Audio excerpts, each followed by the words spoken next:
video is a companion sub-video of my Bible Art journaling video on Genesis 1 verse 2 for the Spread the Word Bible Art YouTube Hop. This video is a full-length chat video where I talk about my thoughts on Genesis 1 verse 2 as I work on the art. To keep the Hop video shorter, I broke out this chat for those who might be interested in hearing my thoughts about the page. This is a faith-based video. Since I realize not all people who view my videos are of the same faith, comments have been put on a monitored basis. If you comment, I will see, approve, and reply to them. The thumbs up and thumbs down have been muted. I can still see them in my channel area, so please feel free to give this video a thumbs up and subscribe if you've enjoyed watching this Bible Art journaling video. Thank you for stopping by, and please take time to watch the next videos in this Bible Art journaling video hop. Check for links in the description box below. Meri at TheMeriAtelier.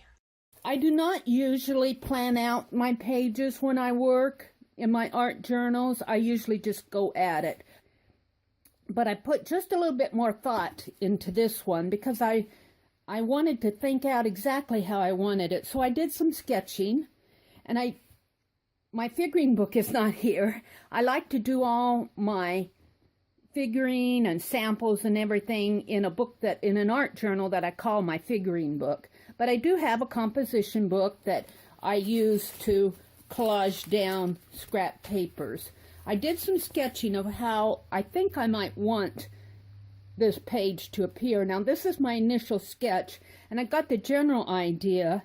I'm going to have the verses down here, and it'll start on the right side and read to the left side because of the way that the book opens. And I've just sketched out some of the verses just to get a general idea. This is a photograph of a tree in the winter, and I really like the black lines on this photograph. That's snow. It's a winter tree, but I like the black lines on here. It reminds me of how a stained glass might appear. And over here, I was thinking of what I was going to do in the center portions here. Now, I want to talk just a little bit about Genesis 1:2. I have been meditating on this verse. This verse is a very interesting verse. Let me pull out these are the sample pages that I'm going to use as collage papers. These are what you saw me create in that little slideshow. Genesis 1:2 says, "The earth was out form and void, and darkness was over the face of the deep, and the Spirit of God was hovering over the face of the waters."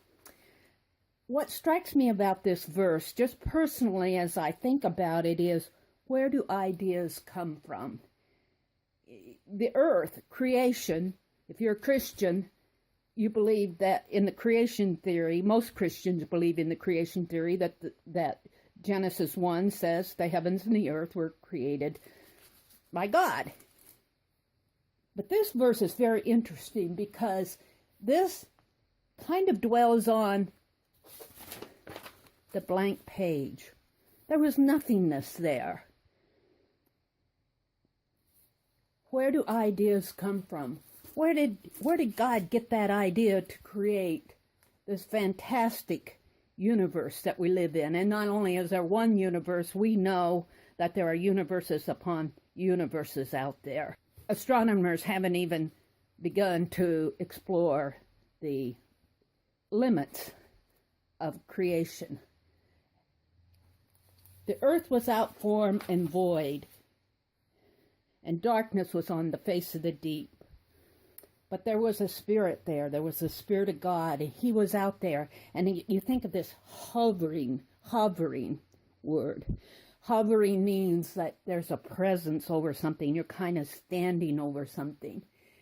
And I imagine God was thinking about what he was going to do.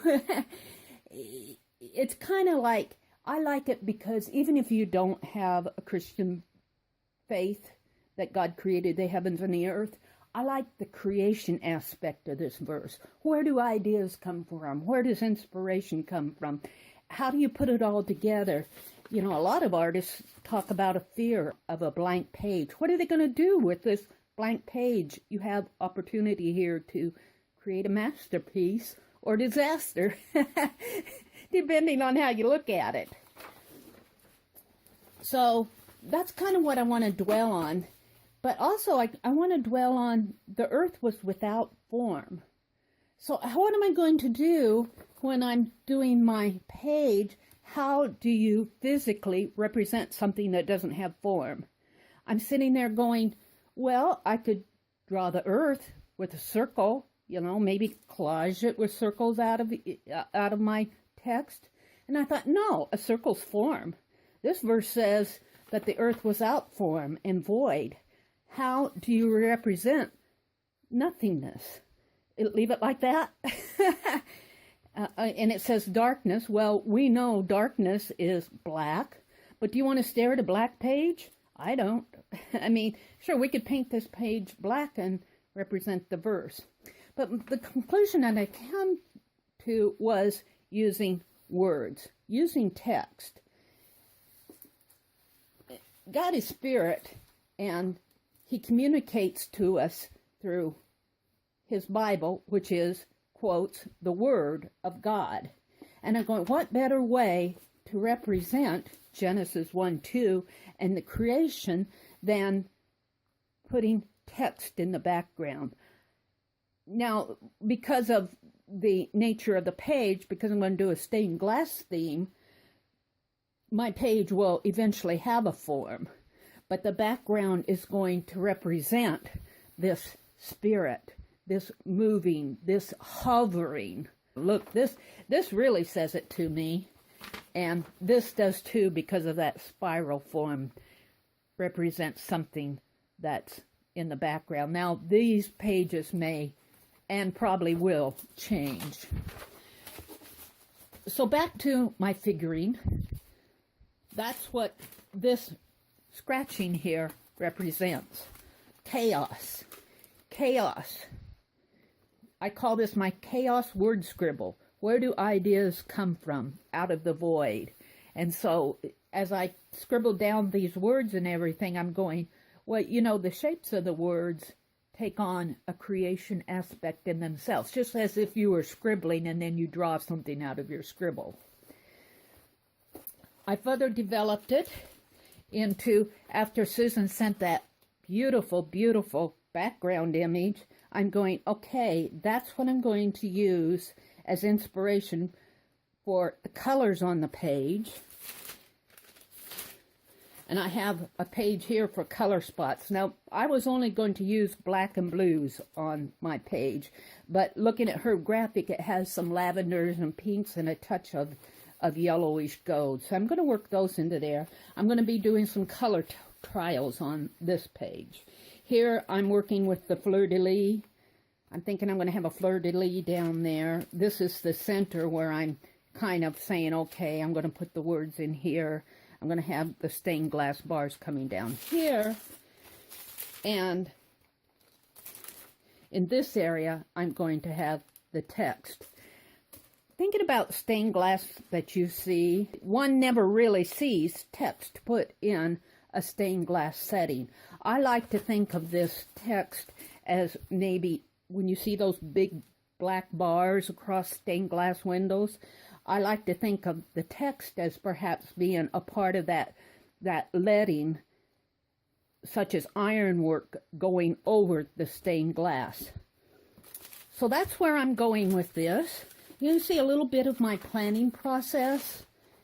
As I work this out here, I was working on the verse. How many lines do I need at the bottom of my page to get the entire verse on both pages? How wide should I make my letters? How tall should I make them? How are they going to fit on this 15-inch page, 15 by 11-inch page? So that's what I'm working out here. Here I'm working out my left border over here, and then I'll have one over on the right-hand side too. Here I have kind of written down some things of the process that I'm going to take, what I want to tell you, what I want to tell you in the video. thoughts on the verse. Where do ideas come from? How to represent the empty void before the idea. And then I called Genesis 1:2 God's big idea. And then the face of the waters. And that phrase in the verse 2 interests me because it says the Spirit of God was hovering over the face of the waters. Now, one can interpret that in different ways. Is waters a literal meaning water as we think of it? As you read further down in the chapter, it says God divided the waters from the waters. So we think of water as being a physical element. So did water exist before the earth existed? Where did water come from? Or can you look at it as waters meaning more of a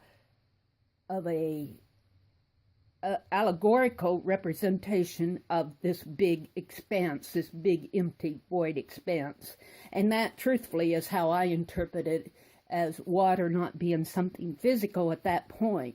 I think water comes later in my understanding, but that, who knows? I wasn't there. And speaking of not being there, this morning I was reading in Job, and it says in Job 38, verse 4, where were you when I laid the foundation of the earth? So God's talking about his own creation process. Of course, he's asking Job, if you're so smart, where were you when I created all this? How do you know what I did? He says, tell me if you have understanding. If you're that smart, you tell me how I did this. Who determined its measurements? Surely you know who stretched out the line upon it. And to what were its foundations fastened? Isn't that an amazing thought? God is saying, Job, how did I hang this universe in place? To what words? How did I create the foundations?